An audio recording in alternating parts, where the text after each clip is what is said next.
This week we're in Stuart, Florida. We're gonna go snook fishing with Captain Buddy Kirkheart. He is a fellow Hells Bay Boatworks pro staffer, professional guide. But what's really cool about Buddy and his family is they own and operate New Wave Taxidermy. If you've never been into fish mounts, I promise you, after this episode, you're gonna want one.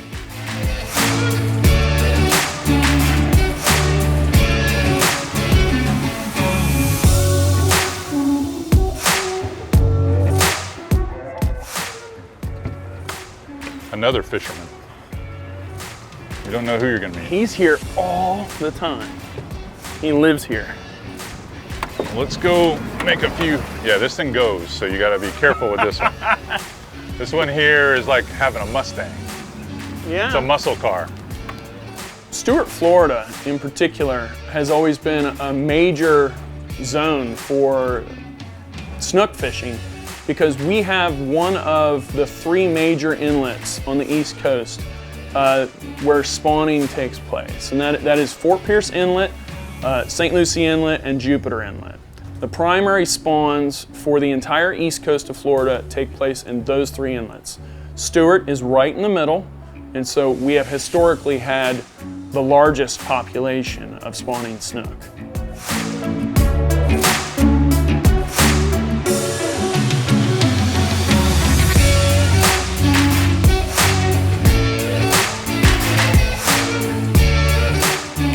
There he is. There we go.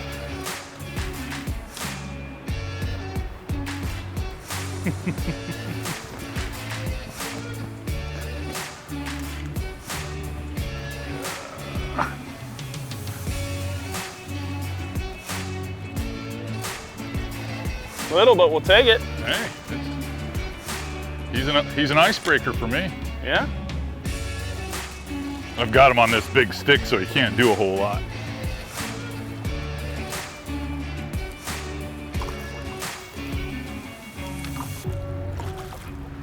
Just that little bit of tippet there. This guy didn't have to worry about it so much.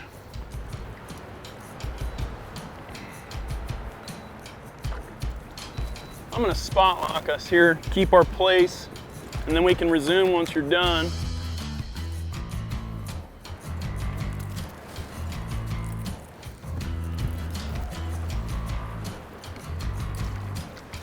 Nice. Nice little fish. Yeah. You'd never think throwing up in that surf that there's fish like right in the sud line. Right. I mean, they're right there where it curls over. I guess they're looking for that wave action to turn stuff over, disorient bait. Right. And right in the sud line is right where he was sitting.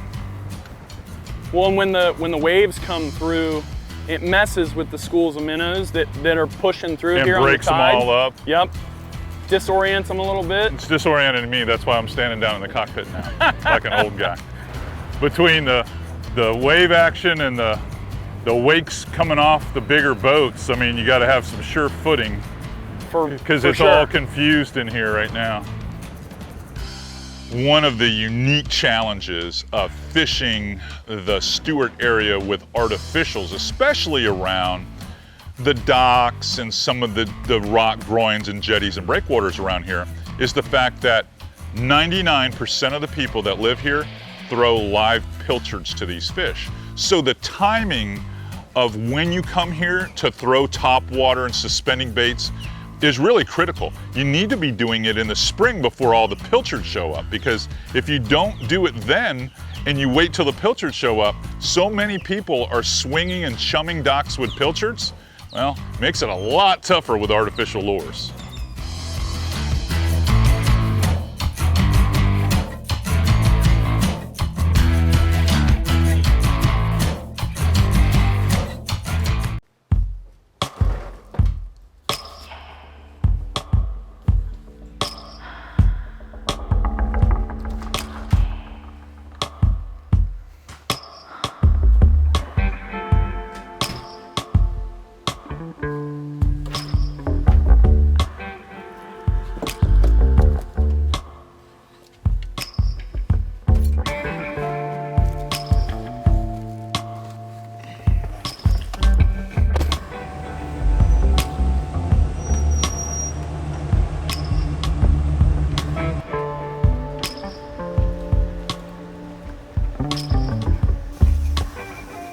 guys, CA. my favorite destination in all of Stuart. Nice. The Museum of Fish. It really is like the House of Wax, isn't it? It really is. Here at New Wave, this is when I am not guiding, I am here. New Wave is my dad's company. He started it over 40 years ago. I love this place, and it's easy to fall in love with when you're a passionate angler. Everything here is centered around fish, which we all love. So this is how the fish starts out. That's a bonefish. This is a bonefish, a big bonefish. I mean, he's a 10-pounder. But this is gel coat and polyester resin, and we do transparent fins so you can see through it. That's the coolest thing about this. I mean, even the throats and the gill, and I'm sure you're going to get into it, but I mean, it's just nuts the detail you guys go into. Yeah. It's the next level. Yeah. The importance of the realism that we put into each of these fish is so that the angler can be right back at that moment when they first got hold of that fish in their hands. We recognize as anglers ourselves that the accuracy, it's important to us to make it look real and not generic, is everything. It goes from being a plastic mount on the wall to a representation of life right then and there. So the details make it.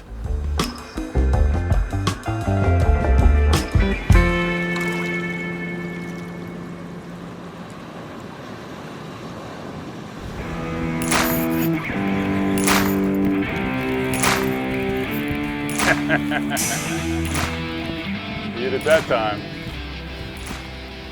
He hit it that time. Yeah. Want me to get a net? I don't think he's that big. Not that big. He hopped out of the water. He thumped it hard too. Yeah. Well, if he's in that little turbulence, he's probably looking to eat. It's one of those fish that was over there.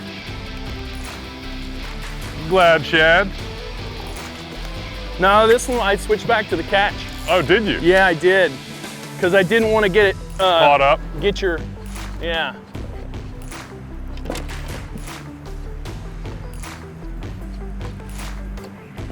I'm gonna use your little tool here.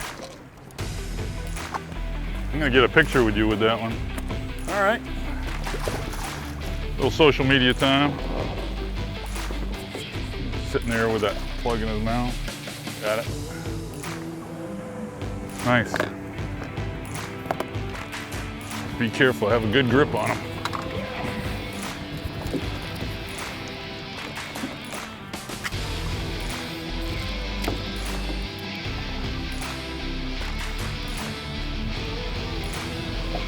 Clean looking, CA. Beautiful. He's a little green, you know? Gorgeous fish. I'm all about catching a bunch of those today. Getting the ball rolling a little bit out here. Yeah. When I first met Captain Buddy Kirkheart, well, gosh, that had to be nearly 10 years ago. He was brand new to guiding. He was just getting into it. The funny thing is we used to do these guide rendezvous at Hells Bay Boat Works where we'd get 30, 40, sometimes 50 guides that were part of the Hells Bay Boat Works program. And Buddy was so brand new to guiding, hungry to learn from all the other veteran guides. And now finally getting to shoot an episode with him all these years later has been a real joy because I've seen him grow, not only as a young fishing guide, but as a father. You know, he's got 2 boys, and he's got his taxidermy business with his father, and he's just one of those kind of guys that's just a pleasure to be around.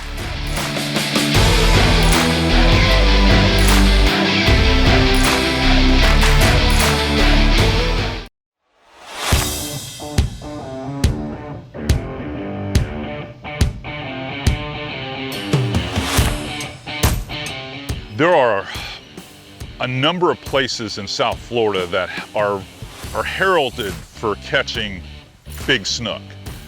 But this particular area along Martin County, the Stuart area, because of the river and because of the inlet and close proximity to the Atlantic Ocean, it is unique like no others. And we've got lots of areas that are deep here, so there's plenty insulating depth, but the number of docks and structure here and seawalls and rock jetties and just good flow of water really makes this maybe the capital along South Florida for catching a really trophy-sized snook.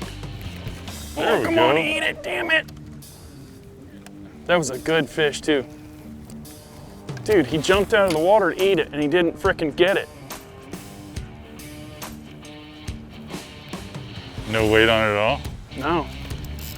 There we a fish. go. That's what I'm talking about right there. What's That's a good one. That's a good one. I'm gonna wet the net. Pull the net out for that one, Chief.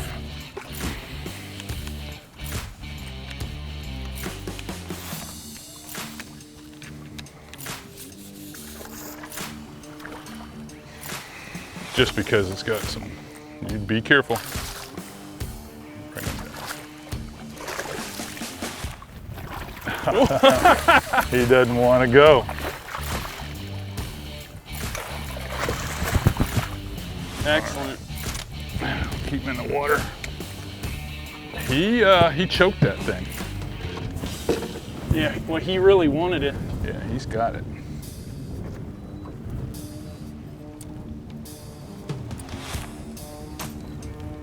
Yeah, he's got it. That's because he missed it so clean the first time.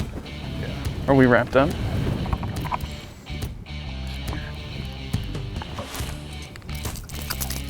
All right, put him in the water for a second. Yep. Get that hook out of there.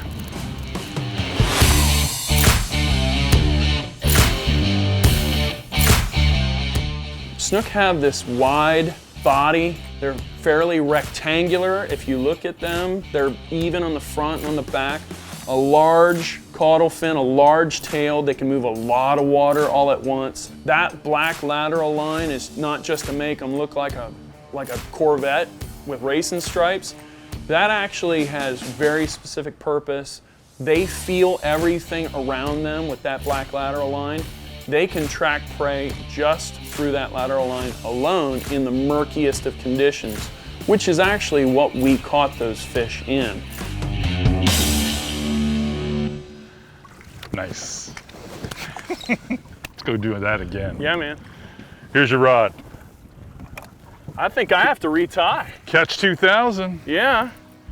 One of the choices that I made when we started actually fishing the docks is when you've been fishing as long as I have, you have your favorite rod actions and you have your favorite line that goes on certain reels that make that reel perform a little bit better.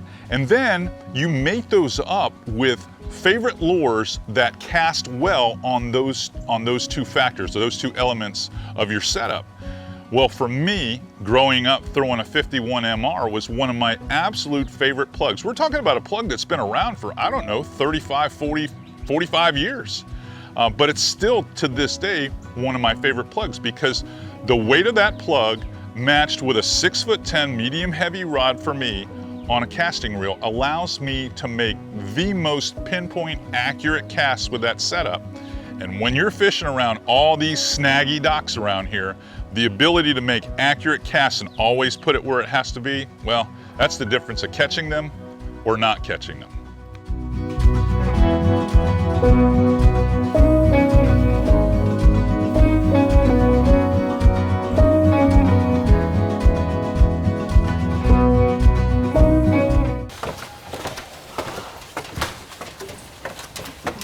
Whoa, look at all the molds. There's got to be 1,000 of them. At least. At least. And everything. Saltwater, freshwater. I mean, how many different species are in here? You know, that's you don't even know. I don't know. You don't even know. That's a great question. This is a cool, cool room right here. This is 40 years. 40 years. 40 years of a career right here. Because every single mold up here represents an individual fish that was molded. This is crazy. 40 years of molds. That's nuts. That's really nuts. And the amount of time that goes into making a single mold off of a dead specimen is... This looks like the tail off a thresher shark. It absolutely is. Every time I come here, I see something different. And I find myself shooting picture after picture, video after video of all the stuff that you guys have, because I tell all my clients, I was like, if this is your personal bet and you're gonna get a mount, there's only one place to go. Right. And so many of my clients are your clients now. That's right. I mean, it's crazy. That's right. When you're in that moment and you catch that fish of a lifetime, it's gonna stay very vivid. Yeah. You know what I'm saying? Like, yeah, this is not some plastic replica that you see hanging up in Bass Pro Shops. Right. This is I mean, I hear your pops, he'll talk about, well, we add sea lice to it. Yeah. And I mean, there's all kinds of stuff that you guys do. Yeah, yeah, we've done all kinds of requests. And being a family business, these are the heir apparents, you know, him and Brad. Yeah. They'll be doing this stuff one day. Yeah. And we'll come into this side. You can see right here we got castings that have been made. You got some marlin there. Yep. We got a stripe, 2 little blacks down there. There's a white right there. Big giant redfish, bunch of sea trout. I'm telling you, that is a serious redfish. Yeah. That is a serious redfish. You just keep looking up and I mean, there's tons of molds here. It never ends. It just never ends. It really doesn't. This place truly is and has been a family operation. My dad, my mom, and now my wife work here. It's always been about family. And the people that work for us become family when they work for us.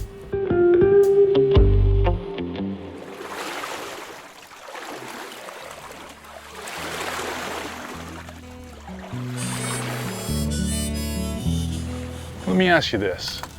When's the best time of year to do this to catch a trophy? I'm talking something 20 plus pounds, maybe upwards to 30 plus pounds. On a topwater plug? Or on plugs in general? On plugs in general. I know topwater is your favorite way to catch them. Definitely. But you're in the taxidermy business. Yeah. I mean, you're in the fish mount business. So if you want to generate fish mount quality fish here in Martin County, when am I gonna come down here to do that? So 2 times a year. Okay. It's really about water temperature as far as I'm concerned.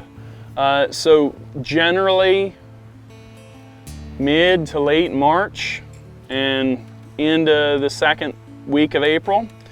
These fish are really temperature sensitive. Mid 70s, they're in here happy. They'll get up against the shorelines. You can really work on them. You know, the suspending plugs work really, really well. So Mirrodine XLs, Catch 2000s. Yep. I mean, for the most part, I threw an old school bait. This is an old 51 MR, and you can hardly tell what it looks like. There's so many marks on it now. But if you want to put it where they live, you can't be afraid to lose them. That's right. So when we start talking about critical pieces of gear to do this, I mean, everyone's going to have their personal preference on rod length and rod power to still be able to make an accurate cast, but yet have enough spine to pull them free. That's right. But the leader weight, I mean, what do you think about leader weight for fishing this kind of stuff? Well, I mean, your leader is what connects you to them. So as far as I'm concerned, when it comes to throwing artificials, I personally prefer a minimum of 40 around structure. If the fish are big, then 50 is even better. Yeah, but many times, if you're in the mouth of a snook, it's mostly the plug that's in the mouth. I mean, but you did have one legitimately that woofed it all the way down. He engulfed and it. You were glad you had 40. But yeah. That was an interesting day of fishing, it really was. Yeah, it really was.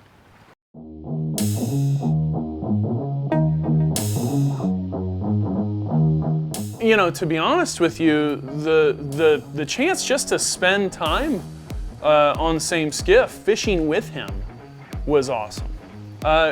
Every time I get together with CA, we always have a big time. And to be able to actually spend time fishing together, because we as guides, we have busy schedules. So for me, I don't get a ton of time to actually fish. I spend a lot of time guiding other people to fish. So to be able to fish with somebody who is a friend and a mentor as well, that's been helping me in my guiding career, that's fantastic. That's what you want. That's what we all look forward to, is spending time on the water with our friends.